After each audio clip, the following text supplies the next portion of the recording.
주님께서 여러분과 함께 또한 사제의 영과 함께 마태오가 전한 거룩한 복음입니다. 주님 영광 받으소서. 예수님께서는 헤로데 임금 때에 유다 베들레헴에서 태어나셨다. 그러자 동방에서 박사들이 예루살렘에 와서 유다인들의 임금으로 태어나신 분이 어디 계십니까? 우리는 동방에서 그분의 별을 보고 그분께 경배하러 왔습니다 하고 말했다. 이 말을 듣고 헤로데 임금을 비롯하여 온 예루살렘이 깜짝 놀랐다.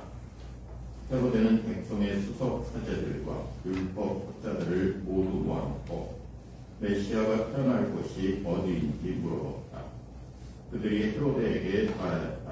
유다 베들레헴입니다. 사실 예언자가 이렇게 기록해 놓았습니다. 유다의 땅 베들레헴아, 너는 유다의 주요 고을 가운데 결코 가장 작은 고을이 아니다. 너에게서 통치자가 나와 내 백성 이스라엘을 보살피리라. 그때 헤로데는 박사들을 몰래 불러 별이 나타난 시간을 정확히 알아낸 것은 그들을 베들레헴으로 보내면서 말하였다. 가서 그 아기에 관하여 잘 알아보시오. 그리고 그 아기를 쳤거든 나에게 알려주시오. 나도 가서 경배하겠소. 그들은 임금의 말을 듣고 길을 떠났다. 그러자 동방에서 본 별이 그들을 앞서가다가 아기가 있는 곳 위에 이르러 멈추었다. 그들은 그 별을 보고 더없이 기뻐하였다. 그리고 그 집에 들어가 어머니 마리아와 함께 있는 아기를 두고 땅에 엎드려 경배하였다. 그 보물 상자를 열고 아기에게 황금과 유향과 올리락을 예물로 드렸다. 그들은 꿈에 헤로데에게 돌아가지 말라는 지시를 받고 다른 길로 자기 고장에 돌아갔다. 주님의 말씀입니다. 그리스도님 찬양합니다. 주님 공연 대축일. 사실은 주님 공연 대축일이라는 말은 나중에 쓰인 거고, 예수 정찬 대축일을 이렇게 지내가는 그 말입니다. 어쨌든 같은 예수님이 이 세상에 나타나셨다는 거죠. 주님 공연 축일에 대한 축일, 이것은 주님 부활 대축일, 그 다음에 성령 강림 축일, 다음으로 초대교회 신자들에게 예수님의 이 세상에 드러나신 이것을 강조하는, 그래서 이 주님 부활 대축일은 날짜가 다 정해져 있어요. 아니, 어떤 날은 정해져 있다는 게 아니라 정확하게 그 날을 계산을 해가지고 그날로 하죠. 뭐 충분히 작은 것이고 부활 대축일에 되면 내가 신부님들이 설명하는 거예요. 그 다음에 그게 바로 파스카 축제죠. 파스카 축제를 지내러 예루살렘으로 모여온 사람들 속에서 예수님이 십자가에 못 박혀 돌아가시는 거고, 그 다음에 50일이 파스카가 지나고 나서 50일이 지나서 오순절 때 성령 강림이 된 거예요. 이분은 정해져 있는 것, 날짜는 그렇지만 정해져 있는 건데, 주님 공연, 예수님이 이 세상에 태어났다는 것은 어느 날 태어났는가가 복음사가들이 무슨 정확한 날짜를 1월 2일 날 1일 날 태어났다, 12월 25일 날 태어났다, 이게 없어요. 그래서 교회가 시간이 지나고 난 다음에 예수님이 태어나신 날을 이런 처음에는 주님 공연 대축일을 이 정선 대축일로 했고요. 왜냐? 이 예수님이 분이 십자가에 돌아가시고 그다음에 숨어 있다가 오순절날 베드로 사도가 나와가지고 예수님 믿으시죠? 그러면서 이제 복음을 선포하기 시작해서 그 오순절날 3,000명이 모여서 세례를 받아서 다 유다인들이에요. 그 사람들은 뭐 로마에서 온 사람도 있고 어디서 온 사람도 있고 뭐 이랬는데, 유다인들은 1년에 3번 예루살렘을 순례를 해야 되는 거죠. 그래서 예수님도 12살 때 성전에 올라갔다가 지금 오순절인지 초막절인지 몰라요.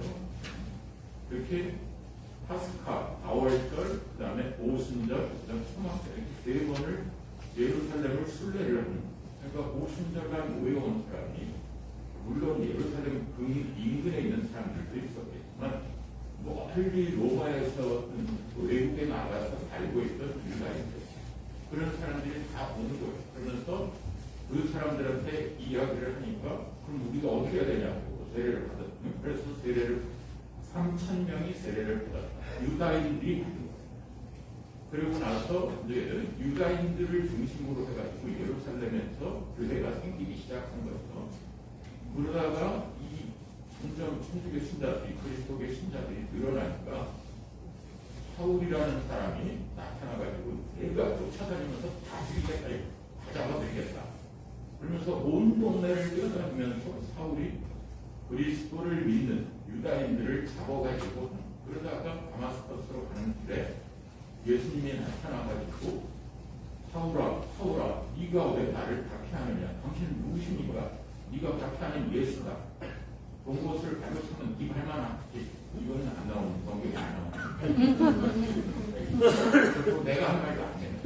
신학산 속에서 야, 나를 같이 넌 나. 어쨌든 그렇게 해서 사울이 대동을 하는 거예요. 바오로. 그리고 바오로가 예루살렘에 가니까 예루살렘은 이미 사도들이 예수님의 제자들이 설교를 하고 복음을 전하고 있으니까 안티오키아로 다 올라갔죠. 안티오키아로 가서 안티오키아에서 선교 여행을 떠나는 게 스로아시아, 지금의 터키, 뭐 그리스, 코린토, 에페소, 필리핀 이런 데를 다니는 거예요. 그러면 이곳에는 예를 들어서 유대인 회당을 쫓아가요. 근데 유대인 회당이 말도 비싸지. 그런데 오히려 그리스인, 터키 사람들이, 소아시아 사람들이 바오로 사도의 말을 믿고 그럼 우리 어디? 그래서 세례를 받는 사람이 늘어나는 게 50년, 60년 바오로 사도가 전교여행을 다니던 때가 50년, 60년이었어요. 그때는 이방인에서 그리스도교로 개종한 사람들이 많이 있어요. 유다인들이 아니라 예루살렘은 유다인들이 중심이에요.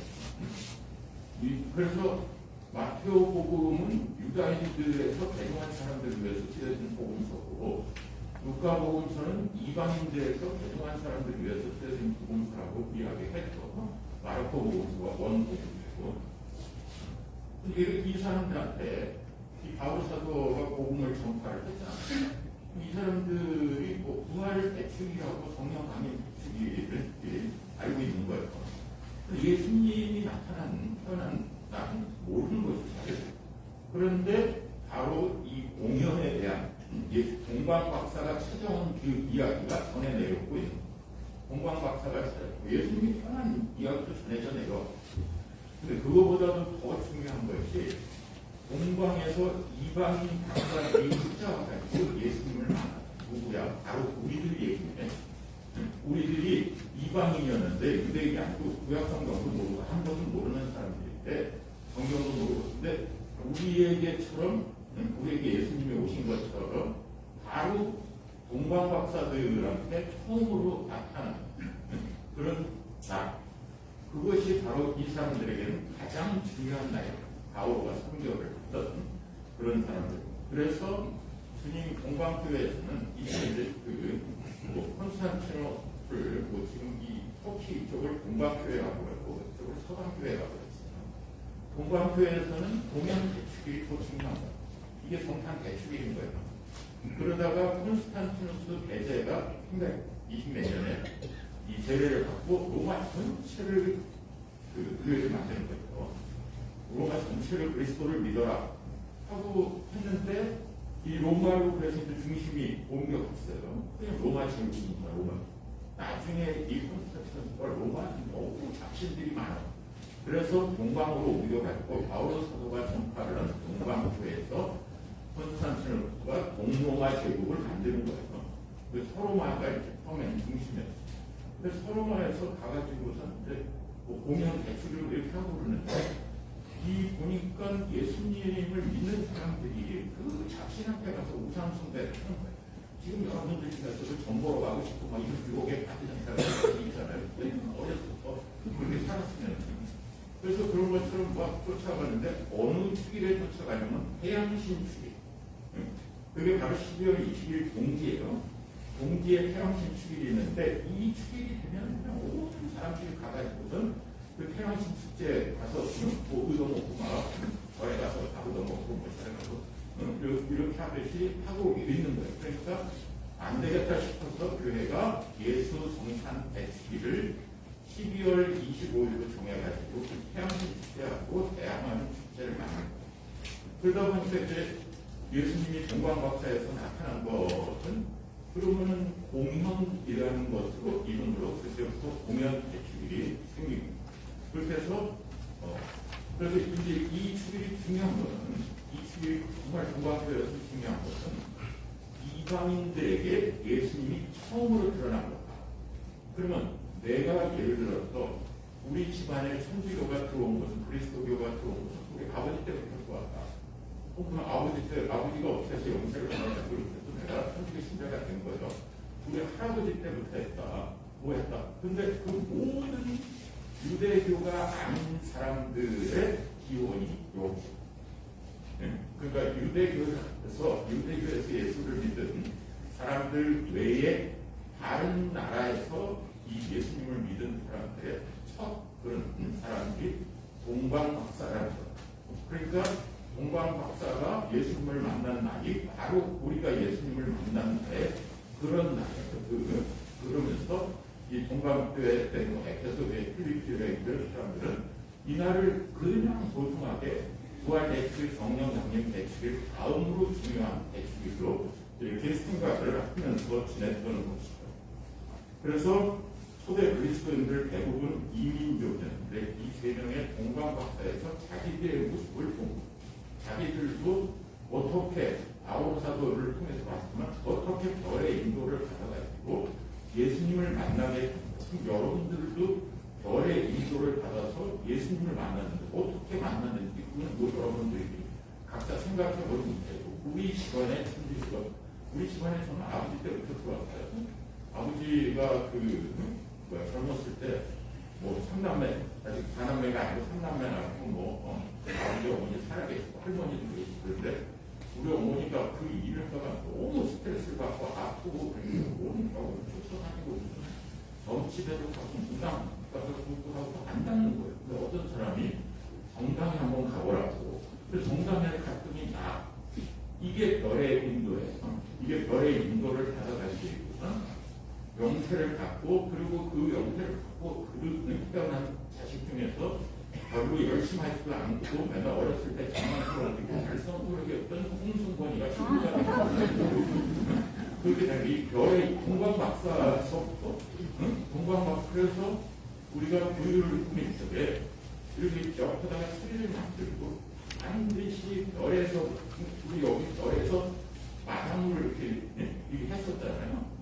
그게 아니고 별에서 부유로 그래서 동방박사들이 별을 보고선 먼 데서 별을 보고 찾아오는 거예요. 찾아오다가 이 별이 예루살렘을 향해서 가고 있는 거예요. 예루살렘에서 별이 멈춰. 그러니까 예루살렘에서 별이 멈춘 여긴가? 그래갖고 여기에서 제일 높은 사람이 누구게 제일 많이 알고 헤로데를 찾아가는 거예요. 헤로데를 찾아가서 물어보니까 그래갖고 이제 수석 사제들과 율법 학자들 이런 사람 성경에 대해서 가장 큰 사람들을 불러가지고 물어보니까 유다의 땅 베들레헴입니다. 예루살렘이 아니고 베들레헴입니다. 그러니까 불러가지고 별이 나타난 시각을 물어보면서 베들레헴으로 가보십시오. 거기 가서 찾으면 꼭 나한테 얘기를 해서 나도 경배를 하겠고. 그래서 그 헤로데 왕궁을 나오니까 별이 다시 움직이기 시작해서 베들레헴이라는 건 아는 거예요. 그 베들레헴을 그냥 가려고 하는데 별이 베들레헴 쪽으로 움직이는 거예요. 깜짝 놀란 거지. 동방박사 진짜네 이게 성경 말씀이 이루어지고 있네요. 그래서 이 가가지고 베들레헴이 동네가 동네동 집이 엄청 많은데 어떤 집 앞에 가서 딱 멈추는 거예요. 그래서 들어가 보니까 있는 거예요. 아기 예수님이 우유에 눕혀져 있고 요셉과 마리아가 그 옆에 있고 이런 모습을 보면서 여기구나 하면서 가지고 온 예물을 바쳤다. 이것들 그 예물이지 어떤 황금과 음향과 몰약 이것은 나중에 신학자들이 생각을 해서 과연 이 동방박사들이 와가지고 바친 예물이 무엇이었을까? 그것은 예수님께 신앙을 고백하는 거예요. 구세주이신다 하고 신앙을 고백하는 것도, 황금은 임금임을 상징하고 유향은 하느님의 아들이심을 상징하는 거고, 몰약은 나중에 장례를 치를 때, 예를 들어서 장례를 치를 때 약을 바르고 아까 마리아가 향유로 갖고 갔으면 그걸 그것을 상징. 그러니까 우리가 신앙생활을 하면서 이 주님 공연 대축일날 우리도 황금과 유향과 몰약을 갖고 오는 건데, 이것은 주님 공연 대축일 뿐만이 아니라 매 주일 미사를 할 때마다 우리는 황금과 유향과 몰약을 갖고 가요. 사진 지고 오라는 얘기가 아니고 내 마음속에 예수님은 주님이십니다, 임금님이십니다 하는 마음으로 오는 거예요. 그리고 예수님은 하느님의 아들로서 우리를 하느님께로 이어주실 분입니다. 그리고 예수님은 우리와 똑같은 인간으로 고통을 겪으셨고 십자가에 못 박혀 돌아가셨고, 이 믿음을 가지고 오는 거예요. 그 믿음이 뭐예요? 사도신경. 전능하신 천주성부 천주주를 믿나이다. 그 외아들 운시오의 아들 시에서 고난, 인간으로서 고난을 받으시고 그 다음에 부활하셨나이다. 이 사도신경의 믿음을 가지고 온, 사도신경을 건성으로 바치는 게 아니에요. 우리가 황금과 유향과 몰약을 바치는 동방박사의 마음으로 바치는 거예요. 그렇게 해서 이런 이민족들이 가지고 온 거예요. 유다인들은 이렇게 하는 이 주님 공연 대축에 대해서 별로였어요. 왜냐하면 자기들만이 구세주를 만날 거라고 생각을 했으니까. 자기들만이 선민의식을 갖고 있었고, 성경에 나와 있는 많은 이야기들은 유다인들을 위한 것이지 다른 민족을 위한 게 아니에요. 그러나 오늘 첫 번째 부터에서 이사야 예언서에서 뭐라고 나와요? 예루살렘을 향해서 예루살렘의 빛이 비치는데 모든 민족들이 그로 모여올 것이다. 그렇게 모여들 것이다. 이렇게 하는데, 그 빛은 예루살렘이 아니라 모든 민족에게 비춰져 나간다는, 퍼져 나갈 거라는 것. 근데 그걸 갖다 이스라엘 민족들은 우리들이다, 바로 우리들만 비칠 거라고 생각을 하고 있었던 것이죠. 그래서 그리스도에 대한 믿음의 빛은 먼저 예루살렘을 비추고 그곳에서 온 세상. 그래서 예루살렘을 중심으로 해서 시작되는, 그렇지만 그걸 퍼져나. 그래서 이스라엘 사람들은 지금도 예루살렘의 빛이 비칠 때를 기다리고 있는 것이죠. 복음의 동방박사들은 별의 인도를 받아 새로운 예루살렘 베들레헴의 마구간을 향해서 가고 있습니다. 그들이 어느 나라 사람인지 그 중요한 게 아니에요. 하나님께서 별빛의 인도로 그들을 이끌었고, 그 다음에 우리들을 별빛의 인도로 이끌었다는 거예요. 그래서 반드시 구유를 만들 때는 별에서부터 구유로 빛이 비춰야 되는 거예요. 그래서 여러분들이 지금 구유에 보면은 이 옆에 별이 있고 거기에다가 별을 따라놓고 매달아놓고 그 별을 구유로 비춰야 돼요. 그게 교회 원래 상식인 거예요. 그리고 그 별이 멈추는 것을 보고 마음이 설레고 드디어 구세주를 만나, 그리고 예물을 드립니다. 바오로 사도는 이렇게 이교인들이 그리스도를 믿게 되고, 난 유대인에서 믿었지만, 그리고 하나님께서 예수님께서 나는 너를 이방인의 빛으로 세운다, 이렇게 얘기를 해서 자기는 목숨을 걸고 4번이나 그 로마 잡혀 갈 때까지 4번이나 전교여행을 한 거예요. 그렇게 이교인들이 그리스도를 믿도록 부르심을 받은 것은 심오한 신비라고 이야기합니다. 그래요. 우리들에게 신앙이 들어온 것이 정말 신비 중에 신비지. 내가 신앙이 들어온 것이 어떻게 누가 인도를 했고 누가 나에게도 별이 인도를 한 거예요. 그게 누구를 통해서 별이 비춰질지 모르지만.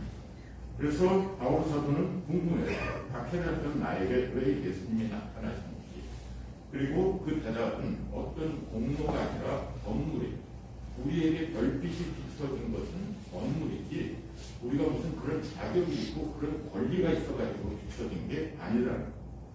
그래서 내가 이 자리에서 주님의 계시를 받고 공연을 선물로 줄 수 있다는 것은 무엇으로도 설명할 수 없고, 은총이며 선물이라고 바울 사도는 이야기합니다.